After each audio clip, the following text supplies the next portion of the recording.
Of custard the dragon. तो इसमें बात करी गई है किसकी?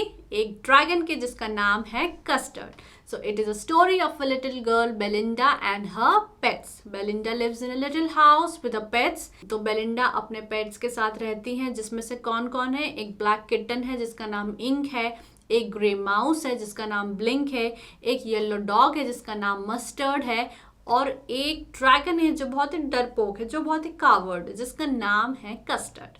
All right, all her pets are shown brave except the dragon who is always looking for a safe cage। यानी सारे ही पेट्स को बेलिंडा ब्रेव समझती है, ब्रेव मानती है, और वो सभी लोग मानते हैं कि कस्टर्ड जो है बहुत ही डरपोक है। The poem conveys a message that never judge a book by its cover। किसी भी बुक को उसके कवर से जज मत करो, मतलब किसी भी व्यक्ति को उसके अपीयरेंस से, उसके बिहेवियर से जज मत करो। Dragon, who is generally meek and coward, shows us bravery at the right moment and saves everyone from the pirate। लेकिन जब पायरेट घर में घुस आता है तो सभी लोग डर के भाग जाते हैं, और ये ड्रैगन ही है, ये कस्टर्ड ही है जो सभी को बचाता है एक पायरेट से। तो ये एक ह्यूमरस पोयम है, ठीक है, ये बहुत ही लाइट हार्टेड ह्यूमरस पोयम है, बहुत सीरियस नहीं है।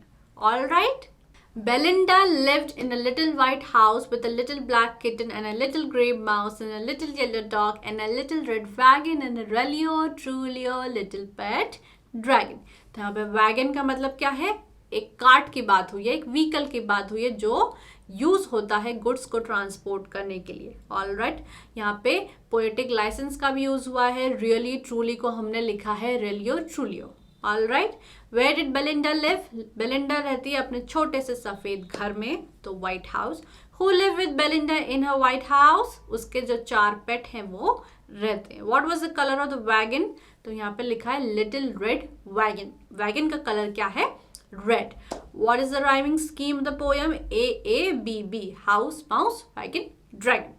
तो लिटरेरी डिवाइसेस यहाँ पे यूज हुआ है, राइमिंग स्कीम है AABB, रिपीटेशन हुआ है लिटिल का, क्योंकि पूरे ही स्टैंजा में लिटिल लिटिल लिटिल लिटिल बार बार यूज हुआ है।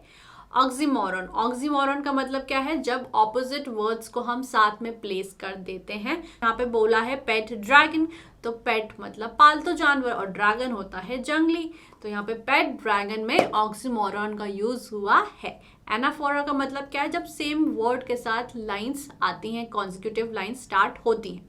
Repeated use of word at the start of 2 और more consecutive lines. And a little and a realio, तो यहाँ पे एंड के साथ लाइंस शुरू हुई हैं, सेम वर्ड के साथ शुरू हुई हैं, तो यहाँ पे एनाफोरा का यूज हुआ है। रेफ्रेन, रेफ्रेन का मतलब होता है repetition of a sentence again and again. तो पूरी ही पोयम में एनरेलियो, ट्रूलियो, लिटिल पेट ड्रैगन बार बार रिपीट हुआ है, तो यहाँ पे रिफ्रेन का यूज हुआ है। पोएटिक लाइसेंस, पोएटिक लाइसेंस का मतलब क्या है? जब हम अपने पोएट को थोड़ा सा लाइसेंस दे देते हैं कि वो स्पेलिंग को इधर उधर चेंज कर सकता है राइमिंग स्कीम बिठाने के लिए। तो realio, trulio for real, true, the spellings have been changed to create a musical effect. तो यहाँ पे पोएटिक लाइसेंस का यूज हुआ है। हमारा नेक्स्ट स्टैंजा है, now the name of the little black kitten was Ink and the little grey mouse she called him Blink and the little yellow dog was sharp as mustard but the dragon was coward and she called him Custard. तो mustard जो होता है हमारा yellow colour का flower होता है, बहुत ज़्यादा ब्राइट होता है, जिस तरीके से बेलिंडा का जो डॉग था वो येलो था, बहुत ही ब्राइट था। कावर्ड का मतलब होता है वो जो करेजियस नहीं होता है, बहुत डरपोक होता है। तो what is the name of the Belinda's cat? तो हम देख सकते हैं little black kitten was Ink. What was kitten and mouse called by Belinda? Ink and Blink. Which word in the stanza means scared easily? तो उसका मतलब है coward. Coward का मतलब होता है डरपोक। With what name does Belinda called her dog? तो वो अपने कुत्ते को प्यार से मस्टर्ड नाम से बुलाती थी। Literary devices used in this poem, rhyming scheme है AABB, Ink, Blink, Mustard, Custard. Simile का यूज हुआ है dog compared to mustard and the little yellow dog was sharp as. जब भी एज और लाइक का यूज होता है कंपैरिजन करने के लिए तो वो सिमिली होता है। Alliteration, coward and she called him Custard. तो सेम लेटर के साथ वर्ड स्टार्ट हो रहे हैं, सी का साउंड यहाँ पे आ रहा है जो कि एक कॉन्सोनेंट भी है, तो यहाँ पे एलिटरेशन का यूज हुआ है। Anaphora, repeated use of word at the start of two consecutive lines and the little gray and the little yellow. तो यहाँ पे anaphora का use हुआ है and repetition of the word little. Custard the dragon had big sharp teeth and spikes on top of him and scales underneath. Mouth like a fireplace, chimney for a nose and Relio, Trulio, daggers on his toes. Spikes का मतलब क्या है? जो spike वाली hair style होती है बहुत ही pointed होती है, तो स्पाइक्स का मतलब है थिन पॉइंटेड सरफेस. स्केल्स का मतलब है जैसा हम फिश की बॉडी में देखते हैं स्केल्स होते हैं उसकी बॉडी में, ठीक है. Thin body plates protecting the skin of fish and reptiles. तो उस तरीके से जो हमारे ड्रैगन की बॉडी थी वो भी थी. अंडरनीथ का मतलब है directly below.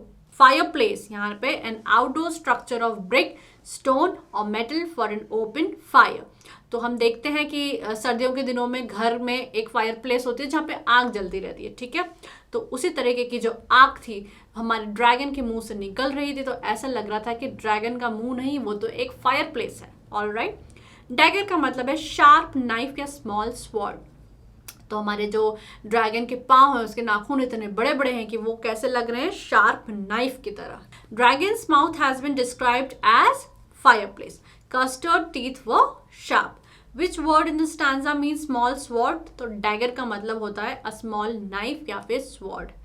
Dragon has been called a coward but his looks are dangerous. ठीक है, तो हम देख सकते हैं कि वो उसको बोला कावर्ड है लेकिन वो कितना डरावना लग रहा है. All right. तो लिटरेरी डिवाइसेस क्या यूज हुए हैं, राइमिंग स्कीम क्या है, AABB, teeth, underneath, nose, toes. Simile का यूज हुआ है क्योंकि ड्रैगन के माउथ को कंपेयर किया है फायर प्लेस से, और यहाँ पे लाइक का यूज हुआ है, mouth like a fire place. Refrain का मतलब क्या होता है, जब एक ही सेंटेंस बार बार रिपीट होता है, तो पूरी ही पोयम में एनरेलियो, ट्रूलियो बार बार रिपीट हुआ है, तो यहाँ पे रिफ्रेन का यूज हुआ है. मेटाफोर का यूज हुआ है चिमनी फॉर अ नोज. तो यहाँ पर कंपैरिजन तो हुआ है लेकिन लाइक और एज का यूज नहीं हुआ है, तो यहाँ पे मेटाफोर का यूज हुआ है. The nose is like a chimney. Next is Belinda was as brave as a barrel full of bears, and ink and blink chased lions down the stairs. Mustard was as brave as a tiger in a rage, but Custard cried for a nice safe cage. Barrel का मतलब होता है container, एक box. Chess का मतलब होता है किसी को फॉलो करना, और रेज का मतलब होता है गुस्सा. बैरल फुल ऑफ बेयर्स एक प्रोवर्ब भी है जो बताता है a person having no fear, जो बहुत ही करेजियस होता है. तो बेलिंडा के लिए यह प्रोवर्ब यूज करा गया है कि Belinda was as brave as a barrel full of bears. How brave were the kitten and the mouse. They can chase down a lion. वो तो एक शेर को भी भगा सकते हैं, वो तो इतने ज्यादा ब्रेव हैं. How did Mustard show his bravery. Brave as tiger when angry. जब टाइगर बहुत ज़्यादा गुस्से में होता है, बहुत ज़्यादा रेज में होता है, उतना ही ज़्यादा ब्रेव हमारा जो डॉग है मस्टर्ड वो है. Why was Custard looking for a nice safe cage. क्योंकि हमारा जो कस्टर्ड है वो बहुत ज़्यादा कावर्ड है, बहुत डरता रहता है, उसको हमेशा एक सेफ प्लेस चाहिए रहती है छुपने के लिए. Which figure of speech has been used in the line 1 and 3. तो यहाँ पे सिमिली का यूज करा गया है because Belinda was as brave. As का यूज हुआ है. मस्टर्ड वॉज एज ब्रेव, तो यहाँ पे भी एज का यूज हुआ है कंपैरिजन करने के लिए, तो यहाँ पे सिमिली का यूज हुआ है. तो लिटरेरी डिवाइसेस क्या यूज हुए स्टैंजा में. पहला राइमिंग स्कीम है AABB, bear, stairs, rage, cage. ठीक है. एलिटरेशन कब होता है, जब सेम लेटर के वर्ड्स पास रखे जाते हैं और वो कॉन्सोनेंट होते हैं. So Belinda was as brave as a barrel full of bears. तो यहाँ पे बी का साउंड बार आ रहा है, तो यहाँ पे एलिटरेशन का यूज हुआ है. ठीक है. Simile, Belinda's bravery is compare to that of a barrel full of bears, and Mustard bravery is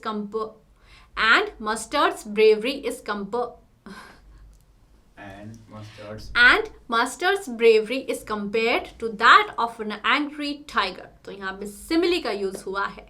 assonance का मतलब क्या होता है, जब किसी वॉवल का साउंड एक सेंटेंस में बार रिपीट होता है. So use of vowel sound A in Belinda was as brave as a barrel full of bears. तो यहाँ पे एसोनेंस का यूज भी हुआ है.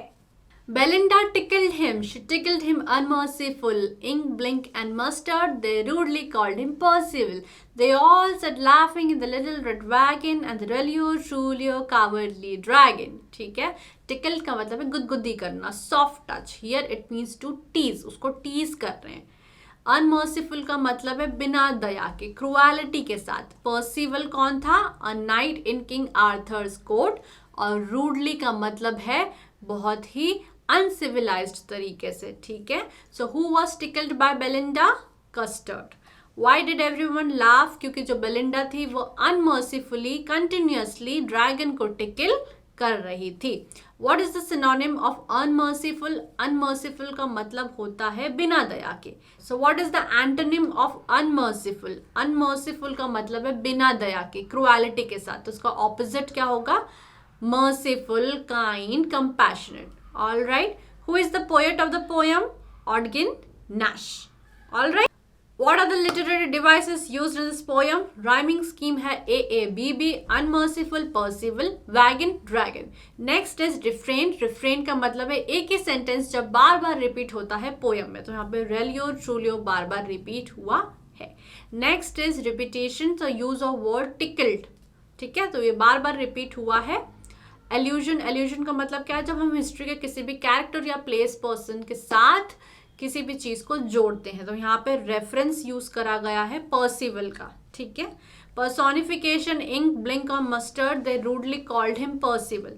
तो ऐसे तो एनिमल्स बोल नहीं सकते, लेकिन हमने इन एनिमल्स को ह्यूमन क्वालिटीज दी है, इसीलिए पर्सोनिफिकेशन का यूज हुआ है. Belinda giggled till it shook the house and Blink said weak, which is giggling for a mouse. Ink and Mustard rudely asked his age when Custard cried for a nice safe cage.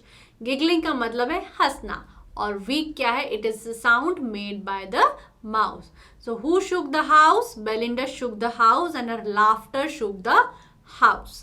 The giggling sound made by the mouse is, तो mouse ने क्या बोला? Weak. In which tone Ink and Mustard asked the age of the dragon? तो उन्होंने बहुत ही rude तरीके से dragon से उसकी एज पूछी. Which word is similar to the word chuckle? तो chuckle से जो मैच हो रहा है वर्ड स्टैंजा में वो है giggle. So the literary devices used in this poem is, rhyming scheme है AABB, house, mouse, rage, cage. Onomatopoeia का यूज हुआ है क्योंकि the word itself is making the sound it is describing. Usage of sound words to create dramatic effect. Giggled, weak. Repetition, Custard cried for a nice safe cage. Suddenly they heard a nasty sound, and Mustard growled, and they all looked around. Meouch, cried Ink, and oh, cried Belinda, for there was a pirate climbing in the window. तो nasty का मतलब है बहुत ही बुरा सा sound. Unpleasant. Growl का मतलब है बाक करना, जो हमारे डॉग्स करते हैं.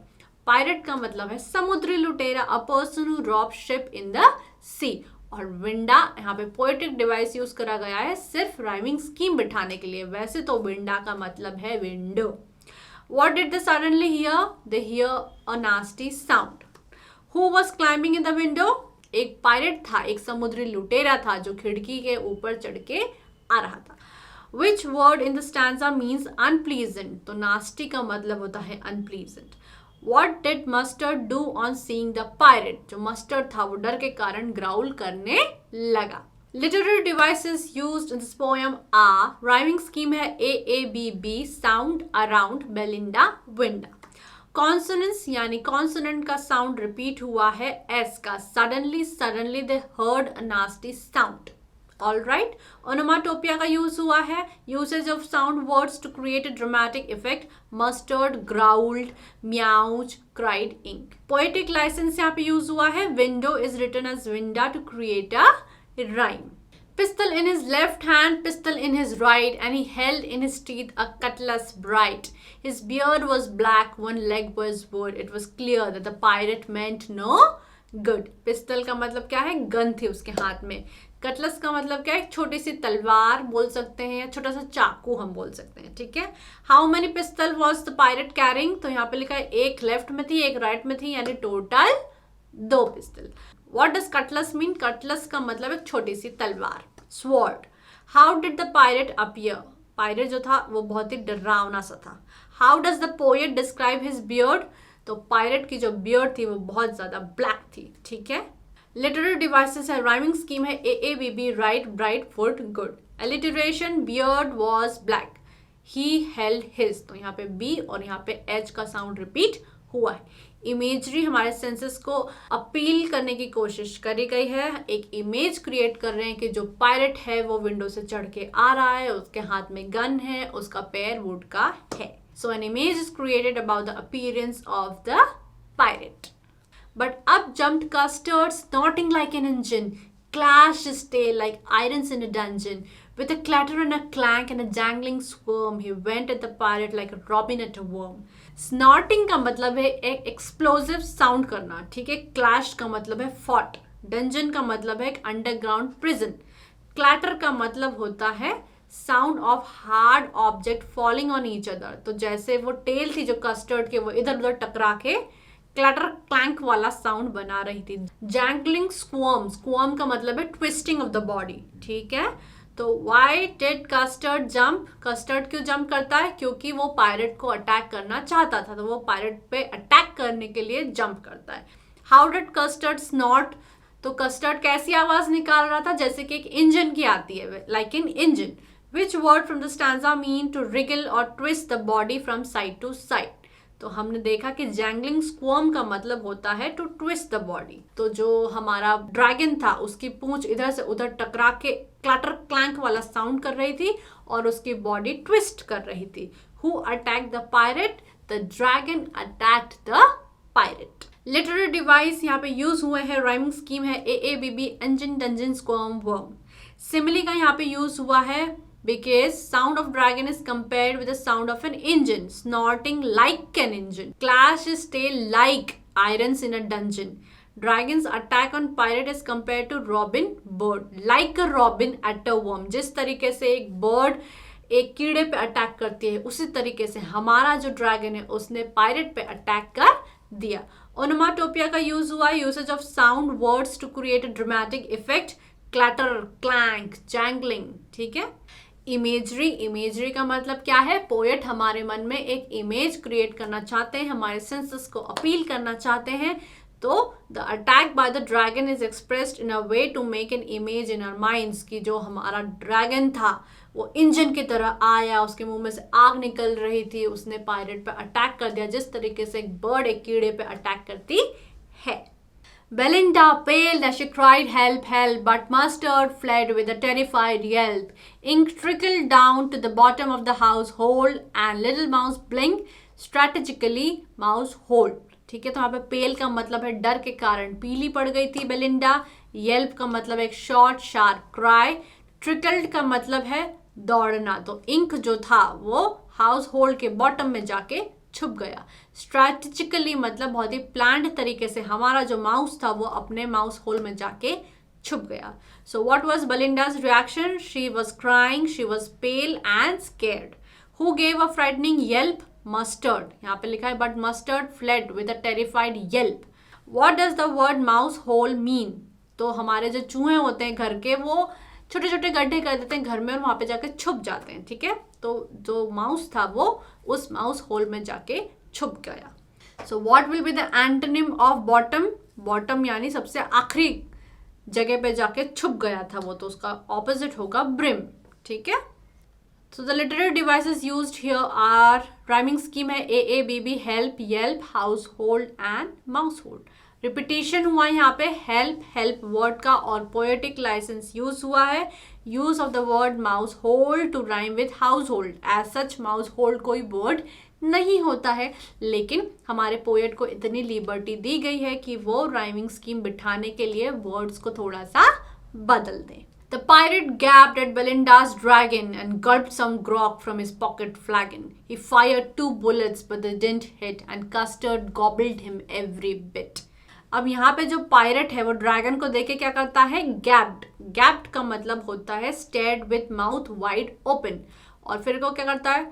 अपने पॉकेट में से थोड़ी सी दारू निकाल के गल्प कर लेता है। गल्प का मतलब होता है स्वॉलो कर लेता है। ग्रॉक का मतलब होता है ड्रिंक कर लेता है। और फ्लैगन का मतलब होता है एक छोटा सा कंटेनर, ठीक है, a container made of silver in which drink is stored.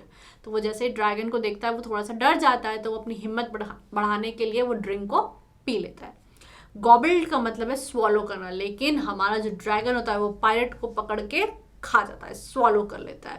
How did the pirate react to the dragon's attack? Stared with open mouth. What did the pirate gulp down? Wine. Which word from the stanza mean same as swallow? तो swallow का मतलब है gobble कर लेना, तो यहाँ पे हम देख सकते हैं कि गॉबल वर्ड का यूज हुआ है जो कि स्वॉलो का सिनोनिम है। What happened to pirate in the fight? Pirate को हमारा जो ड्रैगन है वो खा जाता है, gobbled up by the dragon. क्या आप मीनिंग्स याद रखना, मीनिंग पे भी एमसीक्यू आ सकते हैं। तो फ्लैगन का मतलब होता है container made of silver in which a drink stored. Gapped का मतलब होता है घूरना, मुंह खुले के साथ, ठीक है। गल्प का मतलब है स्वॉलो करना। ग्रॉक का मतलब होता है ड्रिंक, ठीक है। लिटरेरी डिवाइस यहाँ पे यूज हुए हैं, राइमिंग स्कीम है AABB, dragon, flagon, hit, bit.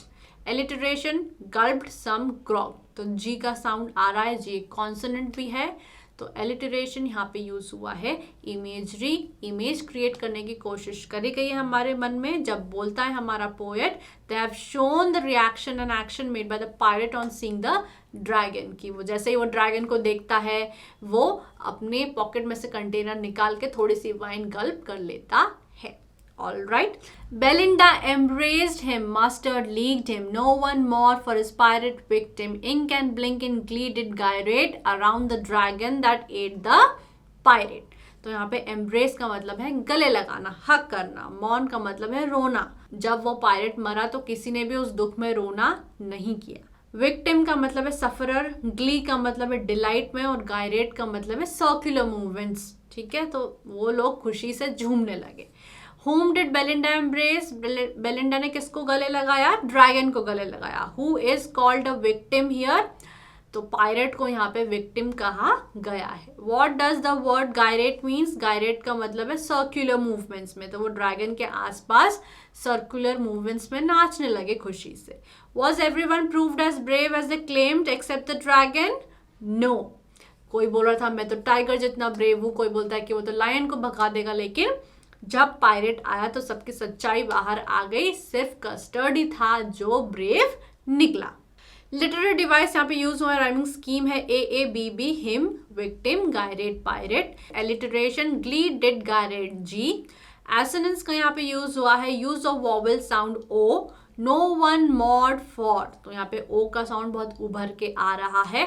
Use of vowel sound I, ink and blink in glee did, ठीक है, यहाँ पे I, and use of vowel sound A, that ate the pirate. Last is, but presently upspoke little dog mustard, I would have been twice as brave if I had been flustered. And upspoke ink and upspoke blink, we would have been 3 times as brave with ink. And Custard said, I quite agree that everybody is braver than me. तो यहाँ पे flustered का मतलब है upset और confuse. Which word is the antonym of the word brave? तो brave का मतलब है बहुत ज्यादा करेजियस होना, उसका ऑपोजिट है कावर्ड होना। तो इसी के साथ हमारी जो सारी पोएम्स है वो कवर हो जाती हैं।